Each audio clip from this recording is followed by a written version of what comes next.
સ્વાગત છે આપ સૌનું એમજે નર્સિંગ ગુજરાતમાં। આજના લેક્ચરમાં આપણે જોઈશું થાઇરોઇડ ગ્લેન્ડની એનાટોમી અને તેને રિલેટેડ બે કન્ડિશન્સ હાઇપોથાઇરોઇડિઝમ અને હાઇપરથાઇરોઇડિઝમને સમજવા માટે પ્રયત્ન કરશું। તો સૌપ્રથમ આપણને લોકેશન આપેલી છે કે થાઇરોઇડ ગ્લેન્ડ આપણા બોડીમાં ક્યાં આવેલી છે।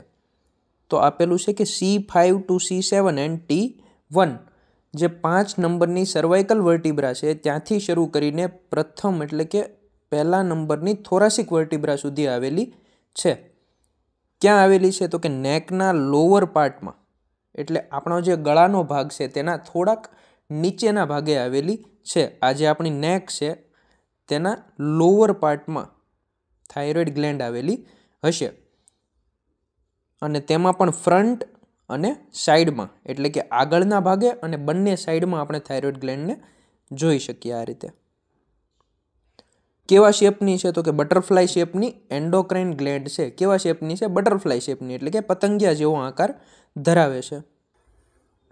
આગળ જોઈએ થાઇરોઇડ ગ્લેન્ડમાં આપણને મુખ્યત્વે બે લોબ જોવા મળે છે, રાઇટ લોબ અને લેફ્ટ લોબ। આ જે થાઇરોઇડ ગ્લેન્ડનો ફ્રન્ટ વ્યૂ આપણને આપેલો છે તેમાં આ જે લોબ આપણને દેખાય છે એ છે થાઇરોઇડનો લેફ્ટ લોબ અને આ બાજુ જે આપણને લોબ આપેલો છે એ છે થાઇરોઇડ ગ્લેન્ડનો રાઇટ લોબ। બંને લોબ એકબીજા સાથે ઇસ્થમસની મદદથી જોડાયેલા હશે। ઇસ્થમસ એટલે આ જે વચ્ચે આપણને બંને લોબ વચ્ચેનું જે કનેક્શન દેખાય છે તેને કહેવાય ઇસ્થમસ। તો આ જે લેફ્ટ અને રાઇટ લોબ છે એ બંને ઇસ્થમસની મદદથી જોડાયેલા હોય છે। ઘણીવાર થર્ડ લોબ ઇસ્થમસના ઉપરના ભાગે જોવા મળે। હવે થર્ડ લોબની આપણને વાત કરી છે તો થર્ડ લોબ છે એ આપણને ઘણીવાર જોવા મળશે આ જગ્યાએ ઇસ્થમસના ઉપરના ભાગે આ રીતે એક ઉપસેલો થર્ડ લોબ આપણને જોવા મળશે। હવે જે થર્ડ લોબ છે એ આપણને અહીં ઇસ્થમસના આ ભાગમાં જોવા મળશે। આગળ જોઈએ હવે અહીં આપણને આપેલા છે થાઇરોઇડ ગ્લેન્ડના હોર્મોન્સ કે થાઇરોઇડ ગ્લેન્ડ કયા કયા હોર્મોન સિક્રેટ કરશે। તો થાઇરોઇડ ગ્લેન્ડ સિક્રેટ કરશે T3 એટલે કે ટ્રાય આયોડો થાઇરોનિન। બીજો હોર્મોન સિક્રેટ કરશે T4 કયો હોર્મોન સિક્રેટ કરશે T4 એટલે કે થાઇરોક્સિન અને ત્યારબાદ સિક્રેટ કરશે કેલ્સીટોનિન। તો thyroid gland mainly 3 hormone secret કરે છે T3 ટ્રાય આયોડો થાઇરોનિન, T4 એટલે કે થાઇરોક્સિન અને કેલ્સીટોનિન। આગળ જોઈએ આ જે T3 હોર્મોન છે એટલે કે ટ્રાય આયોડો થાઇરોનિન હોર્મોન છે એ શું કંટ્રોલ કરશે તો કે metabolism, heart rate, body temperature એટલે કે હીટ પ્રોડક્શન અને ગ્રોથ।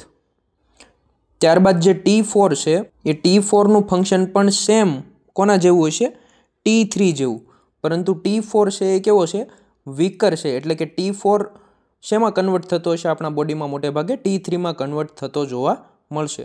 ત્યારબાદ આપણને આપેલો છે કેલ્સીટોનિન લોઅર્સ બ્લડ કેલ્શિયમ લેવલ। જ્યારે જરૂરિયાત જણાય ત્યારે બ્લડમાં કેલ્શિયમ લેવલને શું કરશે ઘટાડવાનું કામ કરશે। કોણ કેલ્સીટોનિન। અહીં કેલ્સીટોનિનને આપણે ખાસ યાદ રાખશું કે બ્લડ લેવલને ઘટાડવાનું કામ કરે છે, કારણ કે આપણે જ્યારે પેરાથાઇરોઇડ ગ્લેન્ડ અને પેરાથોર્મોન હોર્મોનને ભણીશું ત્યારે કેલ્સીટોનિન અને પેરાથોર્મોન આ બંને હોર્મોન વચ્ચે સરખામણી કરશું, જે બંને ભેગા મળીને કેલ્શિયમના હોમિયોસ્ટેસિસમાં મદદરૂપ થાય છે એટલે કે કેલ્શિયમનું બ્લડ લેવલ આપણા બોડીમાં જાળવી રાખવામાં હેલ્પફુલ થાય છે।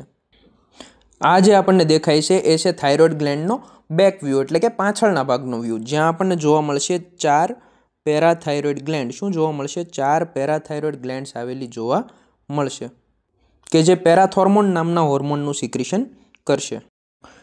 થાઇરોઇડ હોર્મોનનું પ્રોડક્શન જો એબનોર્મલી વધેલું જોવા મળે તો તે કન્ડિશનને કહેવાય હાઇપરથાઇરોઇડિઝમ અને જ્યારે પણ થાઇરોઇડ હોર્મોનનું પ્રોડક્શન એબનોર્મલી ઘટેલું જોવા મળે, ઇનસફિશિયન્ટ પ્રોડક્શન જોવા મળે, પૂરતા પ્રમાણમાં થાઇરોઇડ હોર્મોન સિક્રેટ ન થાય તે કન્ડિશનને કહેવાશે હાઇપોથાઇરોઇડિઝમ। હાઇપર એટલે વધારે પડતું અને હાઇપો એટલે ઓછું। તો આપણે સમજીએ હાઇપોથાઇરોઇડિઝમ। હાઇપોથાઇરોઇડિઝમ સમજતા પહેલાં આપણે એ સમજવું ખૂબ જરૂરી છે કે હાઇપોથેલેમસથી લઈને થાઇરોઇડ ગ્લેન્ડ T3, T4 અને કેલ્સીટોનિન સિક્રેટ કરે ત્યાં સુધીની ચેઇન કેવી રીતે જળવાય છે। તો હાઇપોથેલેમસ જે ગ્લેન્ડ છે એ કયો હોર્મોન સિક્રેટ કરશે TRH થાઇરોટ્રોપિન રિલીઝિંગ હોર્મોન। આ જે TRH હોર્મોન છે એ સીધો કોની ઉપર અસર કરશે એન્ટેરિયર પિટ્યુટરી ઉપર, અને એન્ટેરિયર પિટ્યુટરી TRHની ઇફેક્ટના લીધે શું રિલીઝ કરશે? TSH, thyroid stimulating hormone. હવે આ જે થાઇરોઇડ સ્ટિમ્યુલેટિંગ હોર્મોન છે એ કઈ ગ્લેન્ડને સ્ટિમ્યુલેટ કરશે? થાઇરોઇડ ગ્લેન્ડને સ્ટિમ્યુલેટ કરશે. હવે TSH થી સ્ટિમ્યુલેટ થયેલી થાઇરોઇડ ગ્લેન્ડ કયા કયા હોર્મોન સિક્રેટ કરશે? T3, T4 અને કેલ્સિટોનિન સિક્રેટ કરશે. આગળ જોઈએ, ડેફિનેશન આપેલી છે આપણને હાઇપોથાઇરોઇડિઝમની કે decrease production of thyroid hormone. Normal level કરતાં જ્યારે થાઇરોઇડ હોર્મોનનું લેવલ ઓછું થાય, ઘટી જાય, તો તે કન્ડિશનને કહેવાય હાઇપોથાઇરોઇડિઝમ. તો આપણને હાઇપોથાઇરોઇડિઝમના લીધે શું શું થઈ શકે તે આપેલું છે કે ડિક્રીઝ ટિશ્યુ મેટાબોલિઝમ. જો T3, T4 અને કેલ્સિટોનિનની માત્રામાં ઘટાડો થશે, એટલે કે થાઇરોઇડ હોર્મોનના પ્રોડક્શનમાં ઘટાડો જોવા મળશે, તો તેના લીધે શું થશે? ટિશ્યુ મેટાબોલિઝમ ઓછું થતું જોવા મળશે. ત્યારબાદ શું જોવા મળશે? હીટ પ્રોડક્શન પણ ઘટેલું જોવા મળશે. અને decrease O2 consumption by tissue દ્વારા O2નું કન્ઝપ્શન પણ ઘટશે. જેવી રીતે આપણે આગળ જોઈ ગયા, આપણને ખ્યાલ છે કે થાઇરોઇડ હોર્મોન જે છે, થાઇરોઇડ ગ્લેન્ડ જે હોર્મોન સિક્રેટ કરે છે એ ટિશ્યુના મેટાબોલિઝમમાં હેલ્પ કરે છે, હીટ પ્રોડક્શનમાં હેલ્પ કરે છે અને ટિશ્યુ દ્વારા O2ના કન્ઝપ્શનમાં પણ હેલ્પ કરશે. હવે જો આ થાઇરોઇડ હોર્મોનનું લેવલ નોર્મલ લેવલ કરતાં ઘટી જશે તો ટિશ્યુ મેટાબોલિઝમ કેવું થઈ જશે? ઘટી જશે. હીટ પ્રોડક્શન પણ ઓછું જોવા મળશે અને O2નું કન્ઝપ્શન જે ટિશ્યુ દ્વારા થાય છે એનર્જી પ્રોડ્યુસ કરવા માટે, તે પણ કેવું જોવા મળશે? આપણને ઓછું જોવા મળશે. હવે આ જે ઘટાડો જોવા મળે છે તે પ્રાઇમરી, સેકન્ડરી કે ટર્સરી હાઇપોથાઇરોઇડિઝમના લીધે હોઈ શકે છે.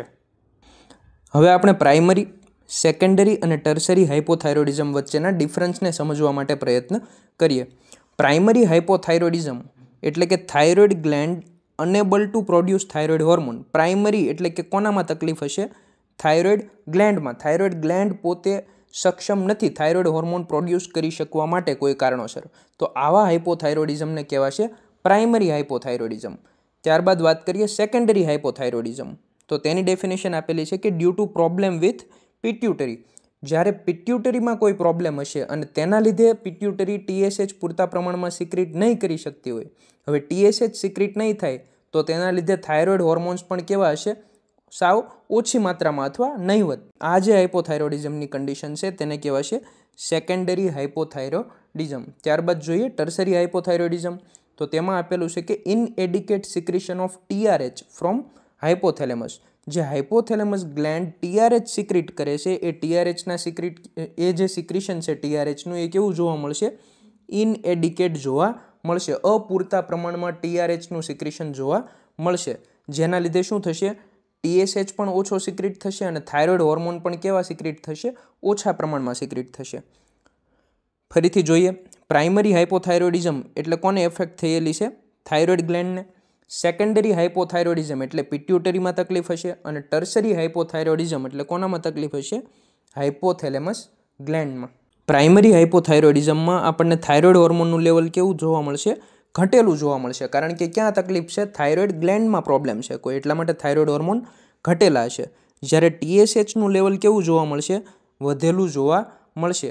કારણ કે pituitary tries two overcome under production. હવે પિટ્યુટરી એ થાઇરોઇડ હોર્મોનના પ્રોડક્શનને ઓવરકમ કરવા કરે છે, એટલે કે વધારવા માટે ટ્રાય કરશે. પરંતુ તકલીફ ક્યાં છે? થાઇરોઇડ ગ્લેન્ડમાં પોતાનામાં તકલીફ છે. એટલા માટે હોર્મોનનું પ્રોડક્શન ઓછું થાય છે.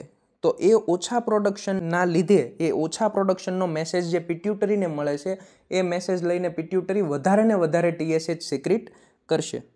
જ્યારે સેકન્ડરી હાઇપોથાઇરોઇડિઝમમાં થાઇરોઇડ હોર્મોનનું લેવલ પણ ઘટેલું હશે અને TSHનું લેવલ પણ ઘટેલું હશે. કારણ કે પિટ્યુટરીમાં પ્રોબ્લેમ છે એટલે TSH પણ ઓછો સિક્રેટ થશે. હવે જો TSH ઓછો સિક્રેટ થશે તો થાઇરોઇડ હોર્મોનનું પ્રોડક્શન પણ કેવું થશે?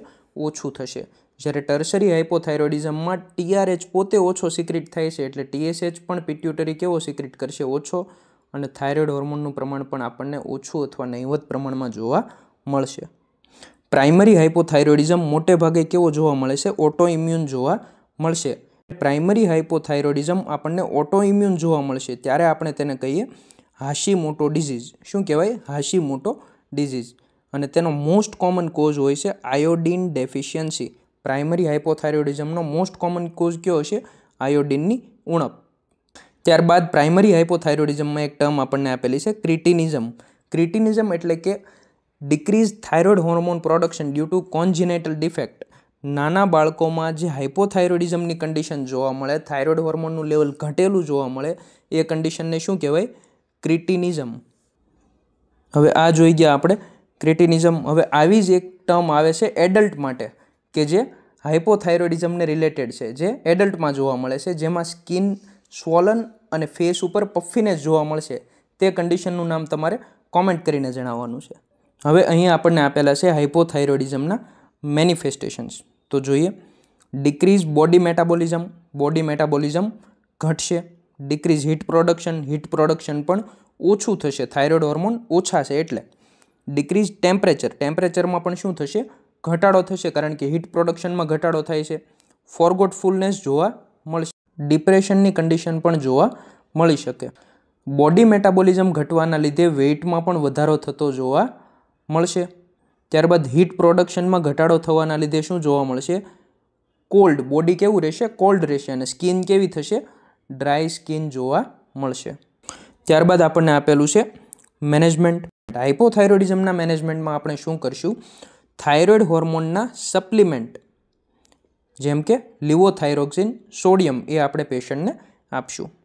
ત્યારબાદ આપણને આપેલો છે એક પોઈન્ટ યાદ રાખવા માટે. T4 સપ્લિમેન્ટ્સ જ્યારે આપણે ઓલ્ડર ક્લાયન્ટને આપતા હોઈએ ત્યારે રિસ્ક રહેલું છે ઇસ્કેમિક હાર્ટ ડિઝીઝનું. એટલે આપણને આપેલું છે કે client should closely monitor for blood level of ડ્રગનું જે બ્લડ લેવલ છે એ ક્લાયન્ટમાં આપણે કન્ટિન્યુઅસ મોનિટર કરવાનું છે. And pulse need to be recorded, અને આપણે તે ક્લાયન્ટની પલ્સ સતત રેકોર્ડ કરતું રહેવાનું છે. હવે એક કન્ડિશન આપણને આપેલી છે કોન્જિનેટલ હાઇપોથાઇરોઇડિઝમ. કોન્જિનેટલ હાઇપોથાઇરોઇડિઝમનો મોસ્ટ કોમન કોઝ છે થાઇરોઇડ ડિસજીનેસિસ. જ્યારે કોઈ પણ બેબી બોર્ન થાય ત્યારે તેનામાં કોઈ કારણોસર જે થાઇરોઇડ ગ્લેન્ડ રહેલી છે આપણી નેકમાં, તેનું પૂરેપૂરું ડેવલપમેન્ટ થયેલું હોતું નથી. એટલે કે કોન્જિનેટલ હાઇપોથાઇરોઇડિઝમ એ થાઇરોઇડ ડિસજીનેસિસના લીધે મોટે ભાગે જોવા મળતો હોય છે. તો તેમાં આપણને બીજા કયા મેનિફેસ્ટેશન જોવા મળશે તે આપણે આ ફિગરની મદદથી યાદ રાખશું. તો તેમાં આપણને સૌપ્રથમ જોવા મળશે વાઇડ અને ઓપન પોસ્ટેરિયર ફન્ટાનેલ. આપણને સૌને ખ્યાલ છે કે જ્યારે બેબી બોર્ન થાય ત્યારે તેની અંદર બે ફન્ટાનેલ આપણને જોવા મળે. એક હશે એન્ટેરિયર ફન્ટાનેલ અને બીજું કહેવાશે પાછળના ભાગે આવેલું પોસ્ટેરિયર ફન્ટાનેલ. જે એન્ટેરિયર ફન્ટાનેલ છે તેને કહેવાશે બ્રેગ્મા, જ્યારે પોસ્ટેરિયર ફન્ટાનેલને કહેવાશે લેમ્બડા. એન્ટેરિયર ફન્ટાનેલનો શેપ કેવો હશે? ડાયમંડ શેપ, જ્યારે પોસ્ટેરિયર ફન્ટાનેલનો શેપ ટ્રાયંગ્યુલર શેપ જોવા મળશે. તો અહીં કોન્જિનેટલ હાઇપોથાઇરોઇડિઝમની કન્ડિશનમાં આપણને જે પોસ્ટેરિયર ફન્ટાનેલ છે એ વાઇડ અને ઓપન જોવા મળશે. બીજું આપણને જોવા મળશે મેક્રોગ્લોસિયા, એટલે કે લાર્જ ટંગ. જીભ કેવી દેખાશે? મોટી દેખાશે. મેક્રોગ્લોસિયાની કન્ડિશન જોવા મળશે. ત્યારબાદ આપણને જોવા મળશે ડિલે ડેન્ટિશિયન. દાંત કેવા આવશે? મોડા આવશે, એને કહેવાય ડિલે ડેન્ટિશિયન. અહીં ઇમેજમાં આપણને દેખાય છે કે બેબી ક્રાય કરે છે. તો બેબી ક્રાય કરે છે તેના પરથી આપણે યાદ રાખવાનું છે હોર્સ ક્રાય. શું યાદ રાખવાનું છે? Horse cry.